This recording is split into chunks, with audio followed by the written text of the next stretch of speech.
தமிழகத்தில் கிராமப்புற மாணவர்கள் உள்ளிட்ட அனைவரும் மருத்துவ கல்வி பயில்வதற்கு சம வாய்ப்பு வழங்கிடும் வகையில் முதலமைச்சர் செல்வி ஜெயலலிதா மேற்கொண்டு வரும் வெளிப்படையான மாணவர் சேர்க்கை முறை தொடர்ந்திட மத்திய அரசு சட்டப்பூர்வ நடவடிக்கை மேற்கொள்ள வேண்டும் என அஇஅதிமுக மாணவர் அணி வலியுறுத்தியுள்ளது.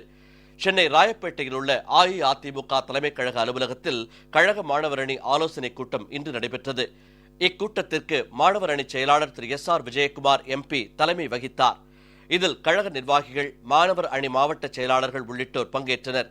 தமிழகத்தில் கிராமப்புற மாணவர்கள் உள்ளிட்ட அனைவரும் மருத்துவ கல்வி பயில்வதற்கு சம வாய்ப்பு வழங்கிடும் வகையில் முதலமைச்சர் செல்வி ஜெயலலிதா மேற்கொண்டு வரும் வெளிப்படையான மாணவர் சேர்க்கை முறை தொடர்ந்திட மத்திய அரசு சட்டப்பூர்வ நடவடிக்கை மேற்கொள்ள வேண்டும்.